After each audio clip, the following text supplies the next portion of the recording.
తీసుకోండి, సరైన తీసుకోండి. జాగ్రత్త విందాం, మాట విందాం. చెప్పమ్మా.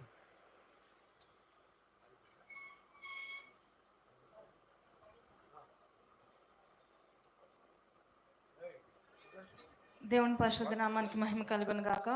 కూడి చేరిన దేవుని బిడ్డలైన మీ అందరికీ నా వందనాలండి. సంపత్ అన్నకి నా వందనాలు. నాకంటే ముందుగా 3 మాటలు నా స్నేహితులు, చెల్లి వాళ్ళు, పెద్దలు, అంకుల్, ఆంటీ వీళ్ళందరూ చాలా చక్కగా చెప్పారండి. దాన్ని బట్టి దేవునికి మహిమ కలుగును గాక. ఈ 4వ మాట చెప్పడానికి అవకాశం నాకు వచ్చినందుకు చాలా సంతోషంగా ఉంది. యేసుక్రీస్తు ప్రభువారు శిలువలో పలికిన మరో శ్రేష్టమైన మాట మనం ఇప్పుడు విందాం. బైబిల్ గ్రంథంలో నుంచి మత్తయి సువార్త 27వ అధ్యాయం 46వ వచనం చదువుకుందాం. ఇంచుమించు 3 గంటలప్పుడు యేసు ఏలీ ఏలీ లామా సబక్తాని అని బిగ్గరగా కేక వేసెను. ఆ మాటకు నా దేవా నా దేవా నన్నెందుకు చేయి విడిచితివి అని అర్థం. ఇదే మాట మనం ఇంగ్లీష్లో కూడా చాలా బాగా రాశారండి. ఏంటంటే my God why have you forsaken me. ఈ మాట మనం గ్రహించినట్లయితే ఎవరితో మాట్లాడుతున్నారు అని మనం ఆలోచించినట్లయితే కుమారుడైన యేసుక్రీస్తు ప్రభువారు తండ్రి అయిన దేవునితో శిలువ మీద ఉండి పలికినారండి. ఇదే మనకి 4వ మాట కింద మనం చూస్తున్నాము. ఇక్కడ మనం ఇంకోటి గ్రహించినట్లయితే యేసుక్రీస్తు ప్రభువారిని ఉదయం 9 గంటల నుంచి మధ్యాహ్నం 3 గంటల వరకు శిలువ మీద వేలాడి తీశారండి. 7 అదే టైంలో మనకి 7 ఆశీర్వాదకరమైన మాటలు కూడా మనం విన్నాము, ఆయన మనకు తెలియచేశారు. 7 అనేటువంటి సంఖ్య పరిశుద్ధ గ్రంథంలో చాలా సంపూర్ణమైన సంఖ్యగా మనం చూస్తామండి. ఇప్పుడు ఆయన ఫస్ట్ 3 మాటలు అనేది మనుషులతోనూ మనుషుల గురించి మాట్లాడిన మాటల కింద చూస్తున్నాం. ఏంటిదంటే ఫస్ట్ది మనుషుల్ని క్షమించమని అడిగారు, మనుషుల్ని ఉద్దేశించి పలికారండి. ఇప్పుడు 4వ మాట ఏ ఉద్దేశం అని చూస్తే ఈ మాట మనకి ఏం తెలియజేస్తుందని ఆలోచించినట్లయితే కుమారుడైన యేసుక్రీస్తు ప్రభువారు తండ్రి అయిన దేవునికి ఉన్న అనుబంధాన్ని తెలియజేస్తుందండి. ఈ మాటను మనం మళ్ళీ మార్కు సువార్త 15వ అధ్యాయం 34వ వచనంలో చూస్తామండి. 3 గంటలకు ఏలోయి ఏలోయి లామా సబక్తాని అని బిగ్గరగా కేక వేసెను. ఆ మాటకు నా దేవా నన్నెందుకు చేయి విడిచితివి అనే అర్థం. తండ్రి అయిన దేవుడు కుమారుడైన యేసుక్రీస్తు ప్రభు వారిని చేయి విడిచారు అని కుమారుడైన యేసుక్రీస్తు ప్రభు వారు గ్రహించి సిలువలో పలికారండి, నా దేవా నన్నెందుకు చేయి విడిచావు అని.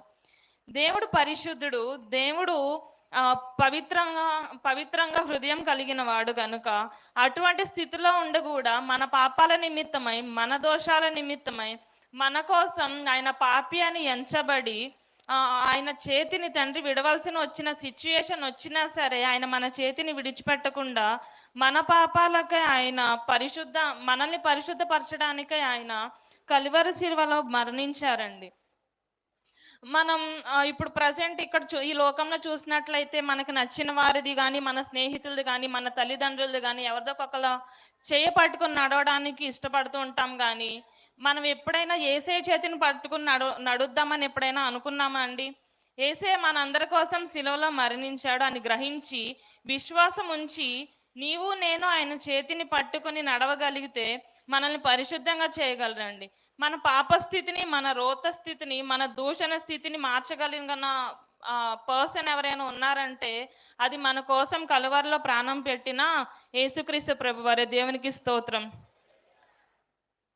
ఇప్పుడు ఎఫెసీయులకు రాసిన పత్రికలో 5వ అధ్యాయం 2వ వచనం చూసినట్లయితే క్రీస్తు మిమ్మల్ని ప్రేమించి పరిమళ వాసనగా ఉండుటకు మన కొరకు తాను దేవునికి అర్పణగాను బలిగాను అప్పగించుకొనును అని అన్నారండి. హల్లెలూయా. మన కోసం ఆయన ఏమయ్యారండి? బలి అయ్యారు.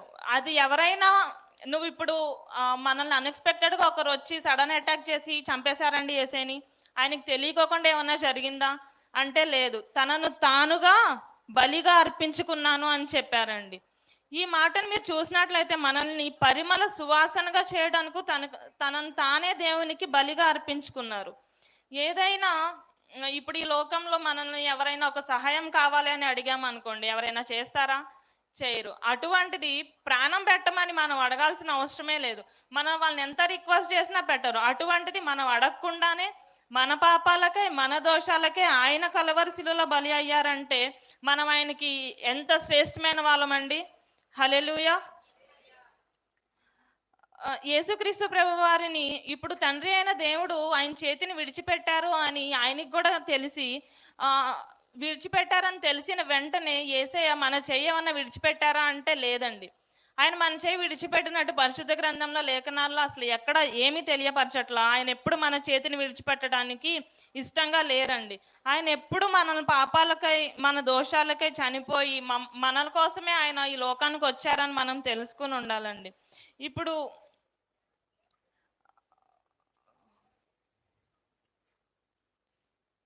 మన స్థితి ఏంటో మనకు తెలుసు. మనం ఎంత పాపులుగా ఉన్నామో మనకు తెలుసు. మనం ఎంత నీచమైన స్థితిలో ఉన్నామో మనకు తెలుసు.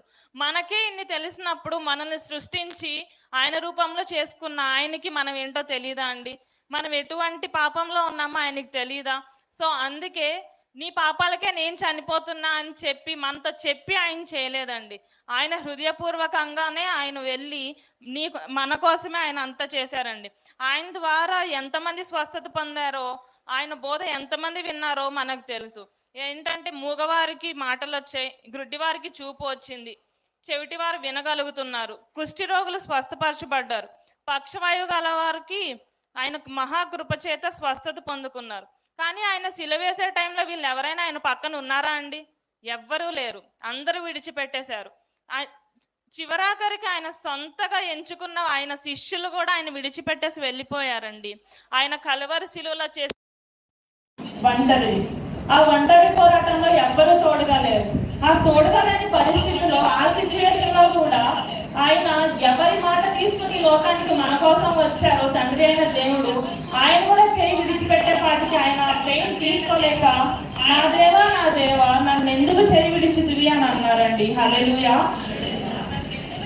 నీనా మన అందరి కోసం ఆయన చేతిని విడిచినప్పటికీ ఆయన్ని మొత్తం నువ్వే ఇదంతా చూసుకోని దేవుడు మొత్తం వదిలి పెట్టేశాడండి. ఇంకా నువ్వు చనిపో అనేసే కదా దాని అర్థం. అంత చేసినా సరే ఆయన కలవరిలో ఆయన ప్రాణాన్ని మనకు దారపోయడానికి ఇష్టపడ్డాడే కానీ ఆయన దైవ కుమారుడే. ఆయన తలుచుకుంటే ఏమైనా చేయొచ్చు. ఆ సిలువలో అందరూ అన్నట్టు ఆయనకి అంతగా ఆయన ఏదన్నా మిరాకిల్ చేసుకుని ఆయన సిలువ నుంచి డ్రాప్ అయిపోవచ్చు, కానీ ఆయన అసలు అది చేయలేదండి. ఎందుకోసం? మన కోసం. ఆయన ఈ లోకంలో ఉన్న మనల్ని ఎంచుకున్నాడు కాబట్టి మనం ఎంత శ్రేష్టమైన వాళ్ళమండి. హల్లెలూయా. సో ఆయన మన కోసం అంత చేశాడు కాబట్టి మనం ఆయన కోసం ఏం చేయగలుగుతున్నాం? కనీసం ఆయన చేపట్టుకుని నడవగలుగుతున్నామా? ఆయన మనకి ఎన్నో త్రోవలు, ఎన్నో మార్గాలు చూపించారు. ఆ మార్గాల్లో నువ్వు నేను చేయి వేసి నడుస్తున్నామా? మనం అందరం నడవడానికి గొప్ప ప్రేమ లేక ఈ పరిశుద్ధ గ్రంథాన్ని మనకి ఇచ్చారు. మనం దాన్ని ధ్యానించగలుగుతున్నామా? ఇవన్నీ మనం క్వశ్చన్ చేసుకోవాలండి. వీటన్నింటిలో మనం ఏది విడిచిపెట్టినా సరే మనం దేవాది దేవునికి దూరం అయిపోతాం. ఆయనకి దూరం అయిపోకుండా ఆయన అడుగుజాడల్లోనే మనం నడవాలండి. ఎందుకంటే అలా చేస్తేనే తప్ప మనకి ఆయనకి ఉన్న సంబంధం తెగిపోకుండా ఉంటుంది.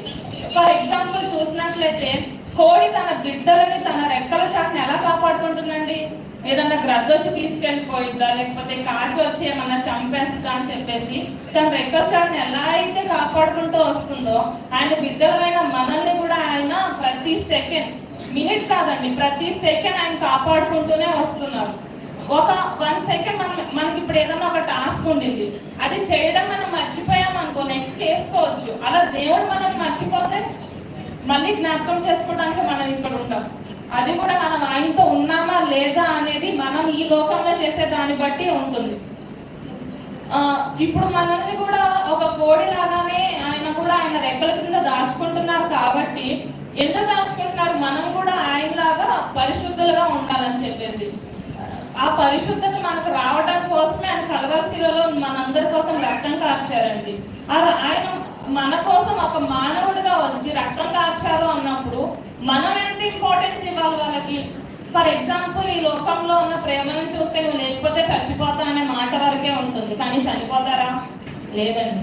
కానీ ఆయన మనకి మాట చెప్పాల, చేసి చూపించారు. చేసి చూపించే దేవుడు మనం నమ్మి ఉన్నాం. అందుకు దేవునికి మహిమ కలుగును గాక. హల్లెలూయా. ఇప్పుడు మనకి దేవునికి దూరం అయ్యాం అనుకోండి, ఈ సాతాన్ లోకంలో పడిపోతాం. ఈ లోకం మొత్తం సాతాన్ ఒక ఊబిలో ఉంది. మనం ఎప్పుడైతే దేవుడి చేతిని విడిచిపెడతామా అని మనం టార్గెట్ చేసి ఉంచుతాడు అనమాట. మనం ఇన్ కేస్ 1 సెకండ్ మనం తల పక్కకు తిప్పినా సరే వాడు సందు చూసుకుని మన దగ్గరికి వచ్చేసి మనం ఈ లోకం అనే ఊబిలో తీసుకువెళ్ళిపోతాడు. అది మాత్రం దేవుని చిత్తం కాదు. నన్ను సాతాన్గా మీరే అప్పచెప్పారు కదా అని చెప్పి దేవుడి మీద మనం నిందలేయడానికి ఏమాత్రమూ సరిపోమండి. ఎందుకంటే మనం లోకంలో పడేయకుండా ఉండటానికి ఆయన మన కోసం రక్తం కార్చారు. ఆ రోజుకి మనం ఈ గుడ్ ఫ్రైడే కింద మనం ప్రతి ఇయర్ జ్ఞాపకం చేసుకుంటానే వస్తున్నాం. ఈ ఇయర్ ఈ గుడ్ ఫ్రైడేలో మనం అందరం ఉన్నామంటే ఆయనకు మనం పెట్టిన మహా కృప ద్వారానే మనం అందరం ఇలా ఉన్నాం. అందుకు దేవునికే స్తోత్రం. హల్లెలూయా. ఇప్పుడు మన దేవుడు ఆయన తండ్రి అయిన దేవుడు ఆయన చేతిని విడిచిపెట్టాడని చెప్పి మనకు తెలిసింది కదా. తెలిసినప్పటికీ ఆయన మన చేయి విడిచిపెట్టాడా అంటే విడిచిపెట్టలేదండి. ఎందుకంటే ఫర్ ఎగ్జాంపుల్ నేను లోకంలో పడిపోతున్నా, నేను కొంత పాపం చేశా, దేవుడు నా చేయి విడిచిపెట్టేశాడేమో అనే ఊహలో ఉండిపోతారు కొంతమంది. కానీ మనం ఎక్కడ లోకంలో పడిపోతామో అని ఒక తల్లిలాగా ఒక కోడి కంటే మరీ ఎక్కువ అటెన్షన్ తో ఆయన మనల్ని కనిపెట్టుకుంటానే ఉంటారండి. అయ్యో నా బిడ్డ లోకంలో పడిపోతుంది, నేను వెళ్ళాలి, నేను ఉండాలి నా బిడ్డతో అని అనుకునే వ్యక్తిలో మనం నమ్ముకున్న మన దేవుడు ఫస్ట్ ఉంటారండి. సో అందుకనే మీకు ఏమన్నా ఆలోచన వచ్చిందా, మీరు చేసే పాపాల వల్ల, మీరు చేసే తప్పుల వల్ల ఆయన మీ చేతిని విడిచిపెట్టారు అని మీకు ఏమన్నా అనిపించింది అనుకోండి, మోకాళ్ళని వేయండి, ఆయన పాదాలు పట్టుకోండి, పెనుగులాడండి. పెనుగులాడటం అంటే వేరు అండ్ మనం ప్రేయర్ చేయడం అంటే వేరు. పెనుగులాడటం ఇన్ ద సెన్స్ మనం ఆయన ఇచ్చేంత వరకు ఆయన అడుగుతానే ఉండాలి. ఎస్ నేను ఒకసారి చెప్పేసా అయిపోయింది ఇక్కడతో నాకు ఆయన ఇచ్చేస్తారు అనేది ఉండొద్దు. బికాస్ మిస్టేక్ మంది, అది రెక్టిఫై మనం ఒకసారి ఓకే నేను చేసేసుకున్నాను కదా అంటే కుదరదు. మనకి క్షమాపణ ఈ లోకం నుంచి కాదు ఆ లోకం నుంచి రావాలనేది గుర్తుపెట్టుకోండి. బికాస్ మనుషులు క్షమించకపోయినా మనం నమ్ముకున్న దేవుడు మనల్ని క్షమిస్తే మనం ఈ లోకంలో ఉండతాం, లేకపోతే ఏ లోకంలో ఉంటాం అనేది మన ఊహకు కూడా అందదన్నమాట.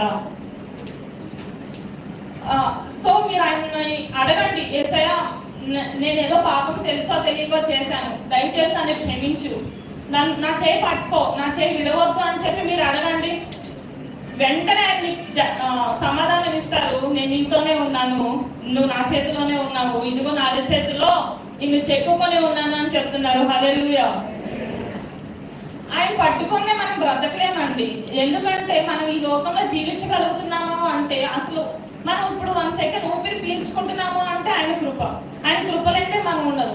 అటువంటి మనిషి, అటువంటి ఆయన మన కోసం మనిషి రూపంగా ఇక్కడికి వచ్చారు అంటే చాలా గ్రేట్ అండి. మనకి ఏంటో తెలియట్లేదు. బికాస్ ఎందుకంటే మనల్ని నువ్వు ఇంత ఇస్తేనే నీ కోసం ప్రాణం పెడతా, నువ్వు నాకు ఇంత చేస్తేనే నీ కోసం ఇది చేస్తా అని చెప్పి మనం డిమాండ్ చేయలేదు కదా.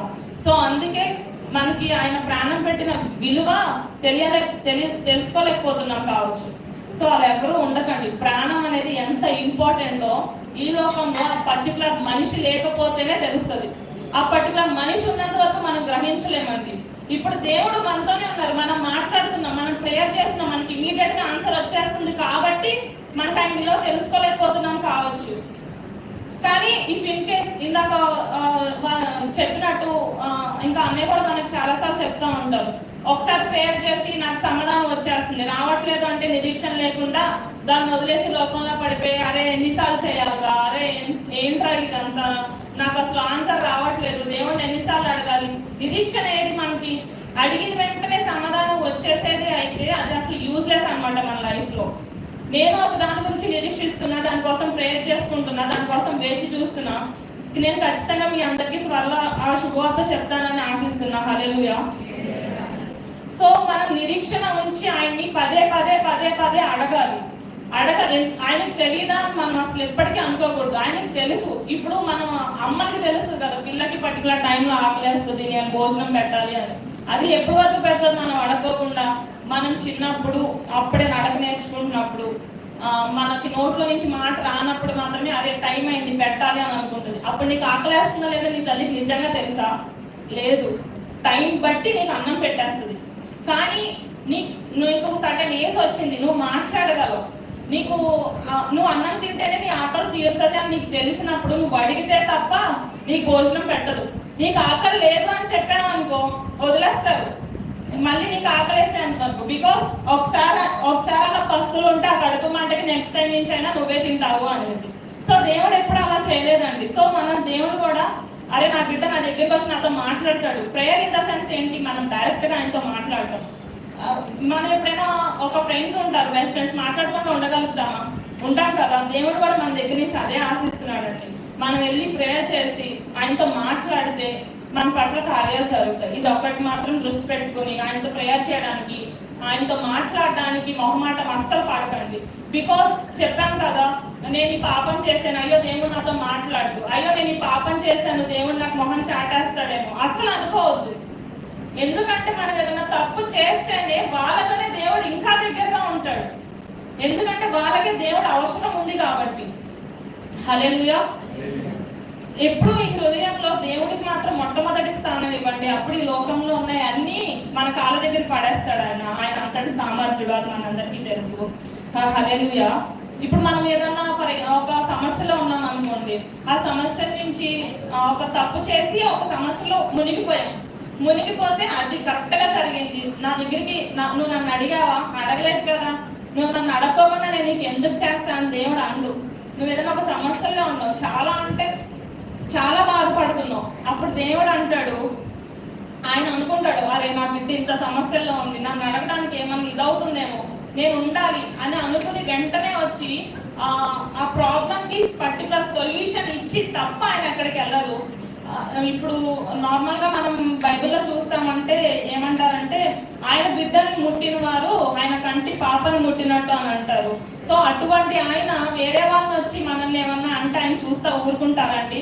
ఊరుకోరు. అటువంటిది ఈ లోకం ద్వారా మనకి ఏదైనా సమస్య వచ్చింది అనుకోండి, ఈ లోకంలో ఆయన నార్మల్గా వదిలేస్తాడండి? లేదు. ఈ లోకంలో మనకి ఎంత అయితే న్యాయం జరగాలో అదంతా ఆయన న్యాయవాదిగా ఉండి మన కోసం తీర్పు తీరుస్తారండి. హల్లెలూయా. సో మనం చేయాల్సిందంతా ఏంటంటే ఆయన చేపట్టుకుని ఆయన అడుగుజాడలో నడిచి మనం ఆయన బిడ్డలమని చెప్పుకోవాలి.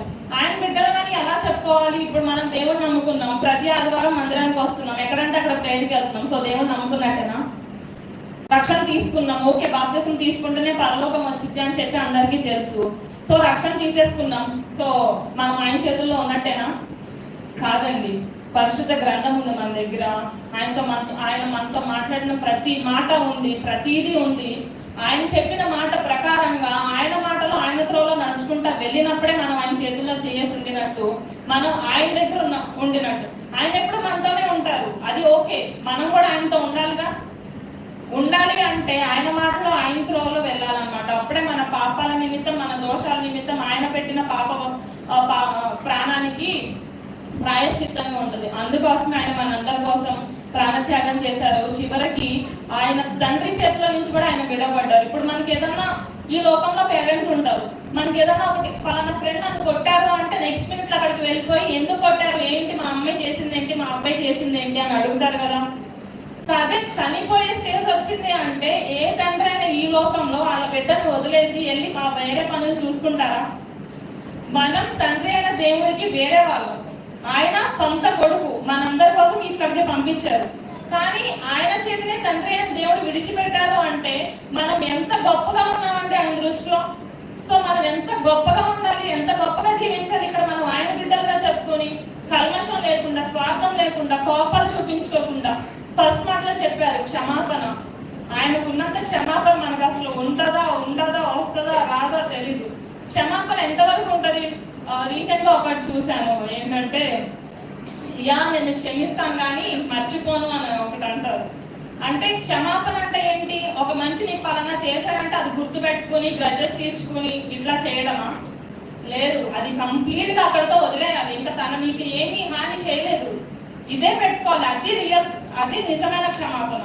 అదంతా కలిగి మనం కూడా ఉందాం. దేవుడు మనకి ఇచ్చిన మనకు పెట్టిన ఆయన వాల్యూ, ఆయన ప్రాణాన్ని మనం జ్ఞాపకం చేసుకుని ఉందాం. లాస్ట్ ఇయర్ మీకు ఆల్రెడీ చెప్పాను ఏంటంటే, మనకు ఎక్కడైనా బయట టెంపుల్స్, మనకి చర్చెస్ ఎక్కడైనా కనిపించినప్పుడు సిలువ కనిపిస్తే వెంటనే ప్రేయర్ చేసేస్తారు. లైక్ ప్రేయర్ చేసేస్తారు. అలా చేయొద్దు. బికాస్ మనకి ఆ సిలువ చూసినప్పుడల్లా ఆయన మనకి ఆ కలువరిలో పెట్టిన ప్రాణ త్యాగం గుర్తు రావాలి. కానీ నేను ఇక్కడే ప్రేయర్ చేసేయాలి, ఆ శిలువకి ప్రేయర్ చేయాలి కాదు. ఆ శిలువ మోసింది మన దేవుడు కాబట్టి ఆ శిలువకి విలువ వచ్చింది. హల్లెలూయా. సో ఆయన మనకి శిలువలో పెట్టిన ప్రాణత్యాగం మనం గుర్తు చేసుకుంటే ఈ లోకం ఊపిలో పడిపోకుండా మనల్ని కరెక్ట్ చేసుకోవాలి అంటే పరిశుద్ధ గ్రంథం ఉంది. మనతో మాట్లాడడానికి ఎవరు ఉండనప్పుడు నేనున్నాను అంటే మన దేవుడు మనతో ఉన్నాడు. సో ప్రేయర్ చేయండి. అంతటి ప్యూర్ లాని మనం యాక్సెప్ట్ చేయడానికి రెడీగా ఉండండి. ఆయన పెట్టినంత ప్యూర్ లా మించిన ప్యూర్ లా అసలు ఈ లోకంలో ఉండదండి. యవనస్తురాల్లాగా నేను చెప్తున్నాను కదా, సో అస్సలు ఉండదండి. మొత్తం టైం వేస్ట్. పేరెంట్స్ అంటారు ఫస్ట్ దేవుడి ప్యూర్ లా, ఆ తర్వాత పేరెంట్స్ తిడతారండి. ఒక మాట పడాలి మనం, బికాస్ మన తప్పులేందో తిట్టరు. మనమంతా కరెక్ట్గా చేసుకుంటే వెళ్ళిపోతే పొగిడే వాళ్ళే మన పేరెంట్స్. అటువంటిది పేరెంట్సే మనం ఒక మాట అన్నారు అంటే నేను ఏం మిస్టేక్ చేస్తాను, మా మమ్మీ నన్ను అట్లా అంటుంది, నేను ఏం మిస్టేక్ చేస్తా మా డాడీ నన్ను ఇట్లా అంటున్నారు అని చెప్పి ఆలోచించుకొని తప్ప వాళ్ళ మీద తిరుగుబాటుకి వెళ్ళకండి. ఈ కొద్ది మాటలు దేవుడు ఆశీర్వదించిందాక ఈ మాట పంచుకోవడానికి అవకాశం ఇచ్చిన దేవునికి అన్నకి నా హృదయపూర్వక వందనములు. ఆమేన్.